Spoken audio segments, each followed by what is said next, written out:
What's up, fam? I gotta tell you something. I love getting in the Word. You might think that's corny or something, but man, it is life-changing. Did you know that God kind of covers about everything we need right here? It really is like an instruction manual to a successful life. One of the things that He's been working in me right now is really concentrating and thinking on the work that He has for each of us to do. Kind of like your life work. Kind of like the reason we were deployed down on earth. The specific thing He chose you and set you apart to do. It's very interesting. I keep running into people, more and more so, who are in their thing, in their lane, working their field. Something very neat comes with that. These people are happy. I'm talking like real happy, like joy. I know there's people who are like, oh, joy and happy is different. Okay. They're joyful. They enjoy what they do from their core. And I don't just mean what they do. I'm talking their life. Man, they got a song in their heart. Like they're whistling. They're skipping around. They're kind of living their best life. You know what I mean? Another thing I've noticed is, man, money's not an issue for them. Most of them I know are making a lot of money. A lot of money. Not just 100 grand. I'm talking multiple six figures, some in the millions. That part doesn't really even matter. I only tell you that because there's this misconception that when we are in our thing, doing what we are called to do, it's got to be some kind of like ministry, charity work where everything's like a nonprofit and everyone's broke and nobody makes any money and you got to make money over here and that funds this and that's the only way to do it. And the Bible doesn't say any of that. We made all that up. That's just man's experience and thoughts and opinions. Okay? These people I know who are in their thing are thriving. They are flourishing in every department, every area of life, not just one. I know lots of people who are crushing it financially, but their marriages aren't great or a wreck. Their kids aren't crushing it. Their kids are struggling. They're not happy people. They're not joyous people. But I also know people who are crushing in the area of home life, but not so much in the area of finances or fulfillment, doing what God called them to do. As I'm studying this, as I'm having conversations with people, as I'm dissecting this, if you will, talking to the Lord about it, He's showing me scripture after scripture as I myself have stepped into the thing that God has called me to do. And really, it's not this big dramatic, Jesus comes down from the heavens and tells you what to do. It's kind of that tug, that thing that's kind of just pulling on you, right? It's like, man, it'd be pretty cool if I just did that. Oh man, if I could talk about that. Man, if I could teach and preach and write books and have a YouTube channel, man, and coach people who wanted to go further and faster and stuff. How if we did that? See, that's how it starts to come about. I want to show you some scriptures today that I think is going to set you free. It has for me. Let's look at, and this is, we're gonna stay right here in the Message translation today, okay? It's got a nice spin, so to speak, or even just perspective on some of these scriptures. You can go look them up in the other translations as well, help you get a full picture of what they mean. But let's look at one of my favorite scriptures, maybe my favorite. Proverbs 3, verse 5. Trust God from the bottom of your heart. Don't try to figure out everything on your own. Listen for God's voice in everything you do, everywhere you go. He's the one who will keep you on track. Now, I like that because the reason we get off track, I'll just speak for myself. The reason I've gotten off track is because I will see opportunities to make money. Oh, I could do that. Hey, my buddy over here is doing this. I could do that. I know how to do that. Let me just go do that. I'll make a bunch of money. Then I'll go do the thing God called me to do. Sound familiar? Well, if you've tried that even once, you realize it doesn't work like that. You go over and get in that guy's lane, get in that guy's field, start doing what he's doing, and then things get kind of weird, right? They don't go as fast as you thought they would. You don't make as much as you thought you would. You realize there's a lot more work than you thought it was. And then you start to second guess it. And then you start to think, well, maybe I should go back to where it was. Maybe there's a third guy doing it this way. Maybe I should I got a Facebook ad. He's saying to do it this way. Okay, let me do that. And it's just the same repeated pattern. What we need is we need to trust God from the bottom of our heart. Hey, don't try to figure this out on your own. The other translations say, lean not to your own understanding. See, I understand how that works. Logically, I could see how to make money that way, and that would be awesome. And then I'll use that money to go and do, that would be the freedom to go do what God called me to do. Again, I know you're thinking that because I have thought that for years. I'm here to tell you a better way to look at things. Instead of taking that approach, let's just go to God. Don't try to figure it out on your own, lean on your own understanding, but listen for God's voice in everything you do, everywhere you go. The New Living says, seek his will in all you do. He'll show you which path to take. I want to do that. I think we should all do that. Let's just seek his will. Not necessarily because our buddy over here, this YouTube ad or Instagram ad is telling you a new way to make money. That's not necessarily the worst thing in the world. But let's make sure God's directing us to that thing, not our, honestly, scarcity mindsets. Let's not be so money-minded. Let's be God-minded. Let's seek him first, and then let's let him direct our paths. All right? So let's look over Proverbs 12:24. Yes. The diligent find freedom in their work. The lazy are oppressed by work. The diligent. We've studied this out in previous videos multiple times. In our coaching program, we've dove deep into this to make sure that we are applying this character trait of diligence into what we do. There's another scripture, Proverbs 10:4 says, the hand of the diligent makes one rich. Well, if it makes me rich, I'm going to learn how to be a diligent person. Because a diligent person has a lot of benefits that come with him. Like this one says, the diligent person finds freedom in their work. Your work, the thing that you are doing, this is what God's been getting to me is, this is where freedom is.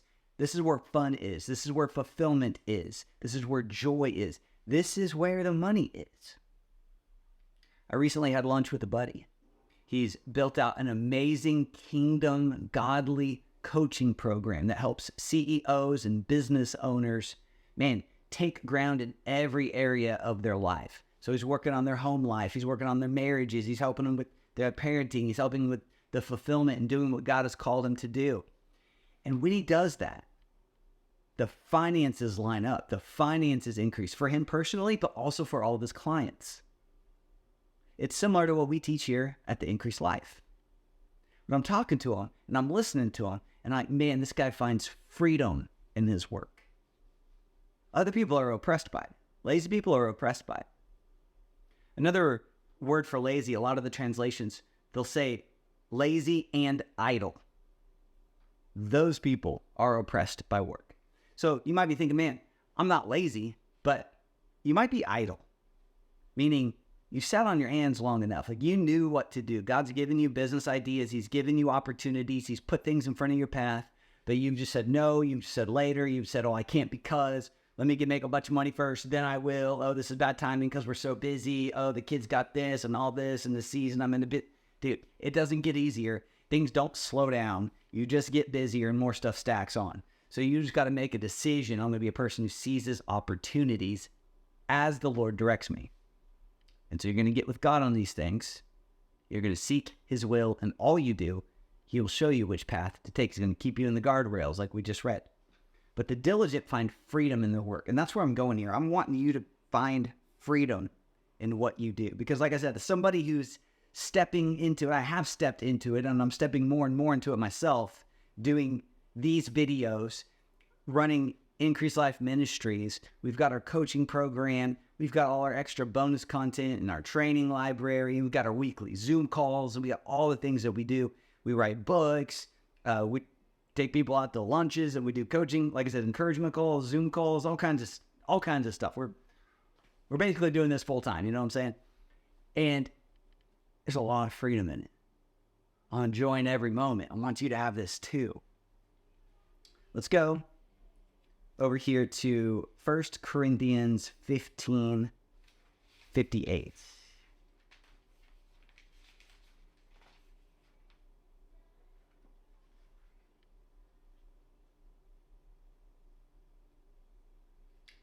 With all this going for us, my dear friends, stand your ground, don't hold back. Throw yourselves into the work of the Master, confident that nothing you do for him is a waste of time or effort. Throw yourselves into it. Let's go all in. Let's stop treating this God stuff like a side hustle. What if we treated it like it was the main thing in our lives? Because you know what? It is. All of us know inside of us, Ecclesiastes 3:11 says that God put eternity in the hearts of man. That's why a lot of the stuff you might be doing right now, maybe the day job, or maybe you're building a business that doesn't have eternity attached, and you know that, and it's not making a real impact or an eternal impact. And so there's a party that's kind of like, ugh, what am I doing? What am I doing this? Like, this, if it just doesn't feel exciting, it's not, the joy isn't there. It's just like, why am I doing this? Well, because God's put eternity in your heart. And here it's saying, throw yourselves into the work of the Master, confident that nothing you do for him is a waste of time or effort. Let me show you something really cool. This is the scripture I was getting to. Galatians 6, verses 4 and 5. This right here will change everybody's life if you'll get this. I encourage you, get in the Message Bible, read this for yourself, meditate on it, think on it, pray about it, ask God questions on it. It says, make a careful exploration of who you are and the work you've been given.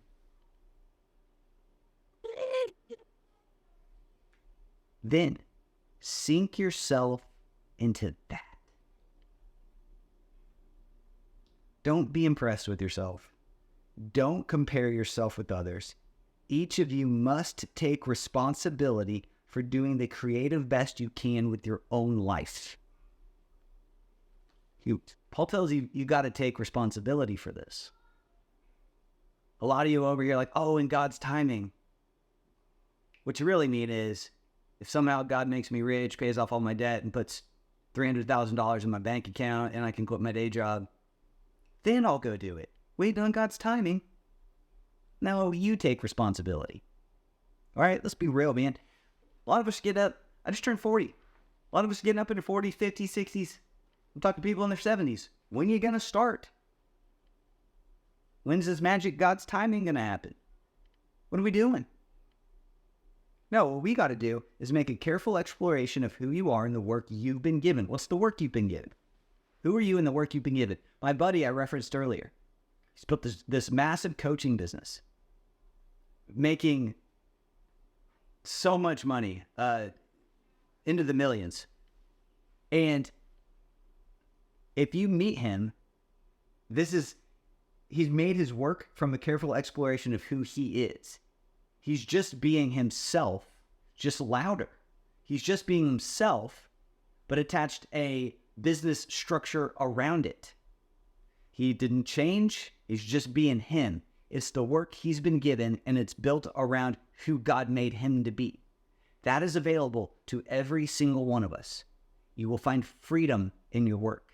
Sink yourself into that. It's a great way to live. It's a ton of fun. And you'll make more money because you enjoy it. You're passionate about it. You're excited about it. It's what you want to do. You've sunk yourself into it versus just having a little side hustle or just, every now and then going to a Bible study or, we treat the God stuff, like I said, like our little side hustle, like something on the side. Let me try to squeeze it in once a week. Let me to kind of do my duty around my money-making day job. I don't tell anybody to quit their day job, but I am telling you to start making a careful exploration of who you are and the work you've been given. I am telling you to sink yourself into that. Don't be impressed with yourself, and don't compare yourself with others. You got to take responsibility for your own life. Don't compare yourself to others. Here's the other thing. You'll find freedom in your work, like it said earlier. This is awesome because you can build this thing, this work you've been given, the way you want to build it. You don't have to compare yourself to others. You don't have to build it like I build it. You don't have to build it like anybody else. You don't have to go build it like that guy on Instagram stories, whatever, TikTok. You can build it the way you want to build it. The work you've been given. It doesn't necessarily mean something like you got to build an orphanage or you got to be a missionary to Zimbabwe. It might be that, but most likely it's something that you already enjoy, like, and probably are already doing to a degree. It's probably built around something that is going to help. I mean, it's for sure going to help other people, but it's probably not what you've been thinking. I think that hangs a lot of people up is they think it's got to be this missionary organization and that's what God's called me to do. And I just work for charities and nonprofit. No. Man, it could be anything that you have on your heart. God put it there. You're going to seek him. You're going to put him first. Matthew 6:33, you're going to seek his kingdom first. God, what's your way of doing things here? And show me the path. Jeremiah 29:11 says, you've got plans for me, plans for good and not evil. The NIV translation says, plans to prosper me. You've got a prosperity plan for me. What is it? I want to get in my God thing. I want to get in my thing, and I want to sink myself into that. I want to sink myself into a day job that I've been at for 20 years just because it pays the bills, and I'm stuck in a mortgage. I don't want to do that. I want to sink myself into this thing. It's where life is. Real life is in this thing. The work that God has for you.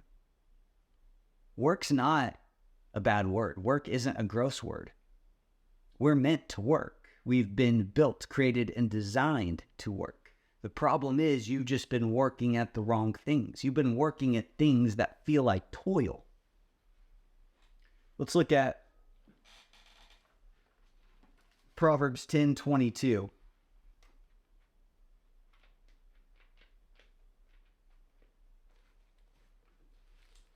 Hopefully you guys already know this one if you've hung out with us for a while.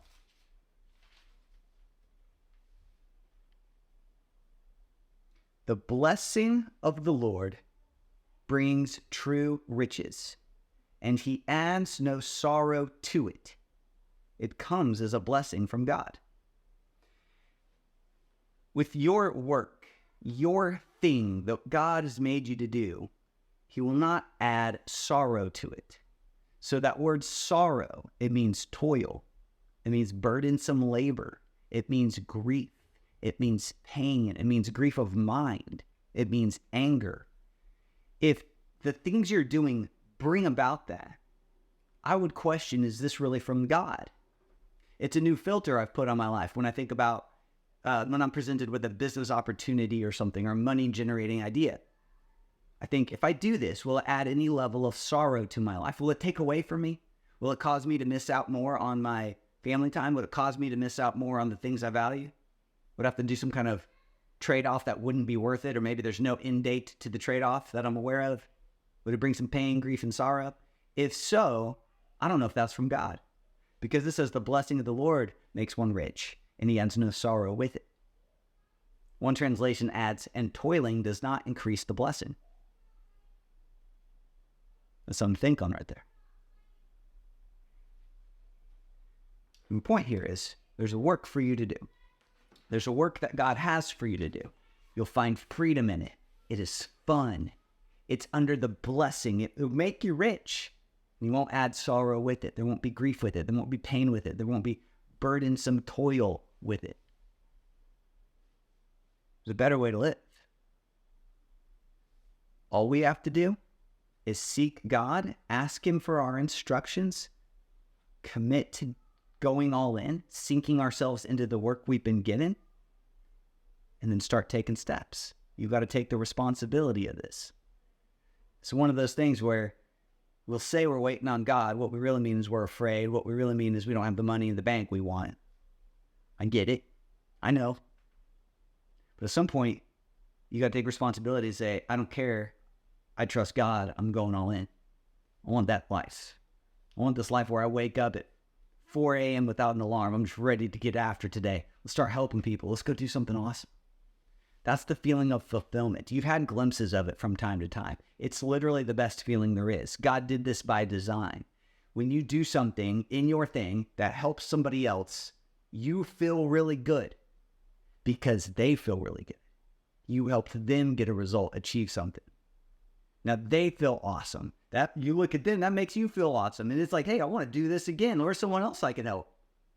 And then it helps them. And then they're elevated. And then they're like, I want to go help somebody. And you're like, I want to go help somebody too. And everybody's helping each other. It's win, win, win, win, win. That's what happens when you do the work that he has for you. It's a great way to live. I highly recommend it. All right, guys, I love you. Make sure you subscribe to the channel. Hit that notification bell. We got stuff like this coming out all the time. We go live. We got all the things that we could think of to help you guys win. All Bible-based, all kingdom-based. Man, if this has blessed you, would you consider joining what we call Team Increase and supporting the channel? There's a link in the description below. You can go to increaseministries.com. When you do, we'll give you access to our bonus library full of content. We'll give you access to our weekly coaching calls. We got Bible studies. We got all kinds of cool stuff. We got a private membership where you hang out with me and my coaches. We have coaching opportunities and all that. Links are in the description below. I'd appreciate it if you check out the link. Love you guys. I'll see you in the next one.